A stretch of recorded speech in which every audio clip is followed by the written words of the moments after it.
بسم اللہ الرحمن الرحیم۔ السلام علیکم ورحمۃ اللہ وبرکاتہ۔ پیارے بچوں، آج کا ہمارا ٹاپک ہے سائیکلون، نیچرز فلڈ۔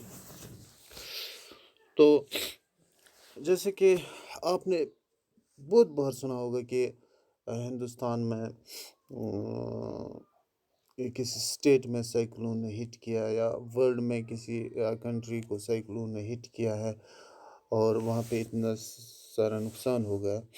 آج ہم دیکھیں گے سائیکلون ہوتا کیا ہے، اور سائیکلون میں کیسے تباہی مچتی ہے، کیسے سائیکلون ایک ایریا، ایک اسٹیٹ کے لیے تباہی کا باعث بن سکتا ہے، اور یہ کیسے وجود میں آتا ہے، اور کون کون سے سائیکلون جو ہے انڈیا کو ہٹ کیا ہے آج تک۔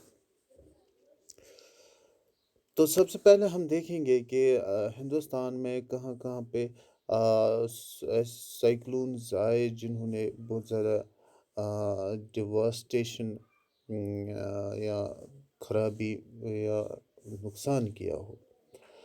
تو سب سے پہلے ہم دیکھیں گے کہ Odessa located on the eastern sea coast of India۔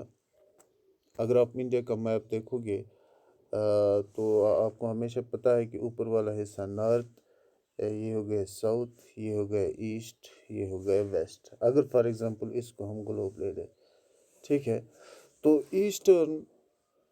Eastern cost یعنی یہ والا حصہ جو ہے سمندر کا، یہاں پہ اس کو ہم ایسٹرن کوسٹ کہتے ہیں، سمندر کا کنارہ۔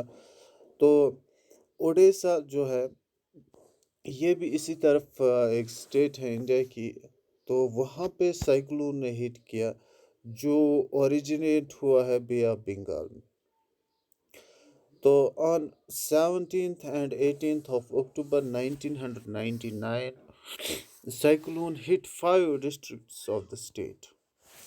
تو 17 اور 18 اکتوبر 1999 کی بات ہے، تو سائیکلون نے 5 ڈسٹرکٹس جو ہے اوڈیسا کے، ان کو وہاں پہ ان 5 ڈسٹرکٹس کو اس نے ہٹ کیا، یعنی وہاں پہ یہ سائیکلون چلا گیا اور وہاں پہ اس نے تباہی شروع کر دی۔ اندر سائیکلون، یہ جو سائیکلون ہے یہ اوڈیسا میں آیا تھا، بے آف بنگال میں اوریجنیٹ ہوا تھا، اور 17 اور 18 اکتوبر تک یہ رہا، اور اس نے 5 ڈسٹرکٹس جو اوڈیسا کے ہیں ان کو ہٹ کیا۔ اور دوسرا سپر سائیکلون، یعنی سائیکلون جو زیادہ ڈیواسٹیٹنگ تھا، تو یہ آیا تھا 29 اکتوبر، یعنی اسی مہینے میں 1999، یعنی اب یہ 17 اور 18 اکتوبر کو، یہ 29 اکتوبر کو، یعنی اس کے بعد لگ بھگ 10 دن کے بعد دوسرا سپر سائیکلون آیا، جس نے بہت بڑا حصہ اس اسٹیٹ کا جو ہے وہ تباہ کر دیا۔ اور کیا کیا the damage caused were mainly due to 3 factors۔ 3 وجہ تھے جن کی وجہ سے یہ تباہی مچ گئی اس سائیکلون کے ساتھ۔ وہ 3 وجہ کیا تھی؟ ایک ونڈ ویلاسٹی، یعنی رفتار جو اس کی تھی، ہوا کی، جو سائیکلون کے ساتھ ہوا ہوتا ہے تو اس کی رفتار بہت زیادہ تھی، اور رین، اور جو اس کے ساتھ کیا تھا، بارش تھی، اور ٹائیڈل سرج، یعنی جو سمندر میں پھر یہ ویوز آ گئی، لہریں آ گئی۔ ان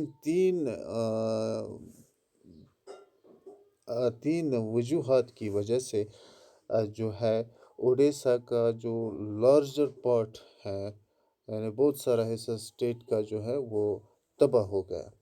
تو ونڈ سپیڈ تھی 260 کلومیٹرز پر آور، یعنی بہت زیادہ، یعنی اگر آپ دیکھو گے کہ جب گاڑی یہاں پہ چلتی ہے 100 کلومیٹر پر آور تو ہمیں ڈر سا محسوس ہوتا ہے۔ ہوا جب 260 کلومیٹر پر آور کی رفتار سے چل رہی ہو تو آپ اندازہ لگائیے کہ کوئی پیڑ ہے جو کھڑا رہ سکتا ہے۔ تو جو لگ بھگ 36 آورز تک کنٹینیو رہا، یعنی 36 گھنٹے، یا ایسا کہے کہ 2 دن تک یہ ہوا رہی، اور یہ جو اتنی زیادہ ویلاسٹی تھی ہوا کی، تو اس سے کیا ہو گیا، وہاں کے جو درخت ہے اور جو مکان پکے نہیں تھے، مطلب وہ سب تباہ ہو گئے، اور بہت سارے مکانوں کی چھتیں جو ہیں وہ اڑ گئی، اور یا ایسا کہے کہ پوری تباہی اس نے مچا دی، چاہے وہ پیڑ ہو،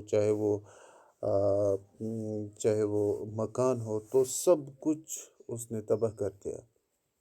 پاور سپلائی، ٹیلی کام لائنز، سب کچھ تباہ ہو گئے۔ تو دوسرا فیکٹر جو اس کا تھا، heavy rain occurred under the influence of cyclone for 3 days continuously۔ اب 3 دن تک بہت زیادہ بارش ہو گئی، تو اس کی وجہ سے سیلاب آ گیا، تو جو وہاں کے ریورز تھے اڑیسہ کے، تو وہاں پہ پانی کی جو سطح ہے وہ بہت زیادہ بڑھ گئی، تو اب اس کے بعد سائیکلونک winds caused tidal waves that swept 20 kilometer inland, brought massive destruction to the coastal area۔ اب یہاں پہ سمندر میں جب لہریں آ گئی اس ہوا کی وجہ سے، تو اس نے کیا کیا، اس نے 20 کلومیٹر وہ اندر آ گئی، تو اس وجہ سے کوسٹل ایریا جو تھا وہ بالکل تباہ ہو گیا۔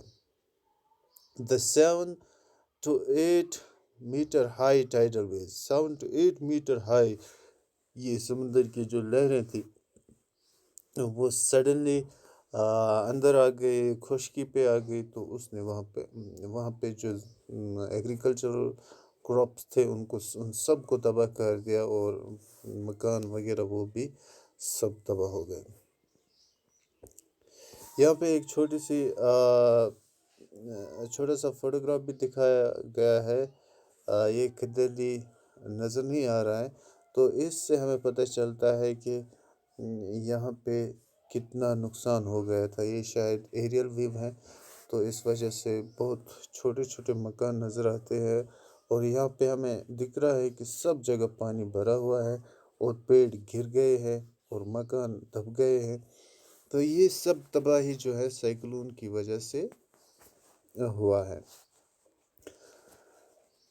تو the cyclone originated as a depression in the Gulf of Thailand near east of Port Blair on 25th October 1999 and gradually moved in a northwest direction۔ یہ اوریجنیٹ ہوا ہے ایکچولی تھائی لینڈ میں، تو اس کے بعد یہ نارتھ ویسٹ کی طرف اس کی ڈائریکشن تھی، تو اسی طرف یہ بڑھتا چلا گیا۔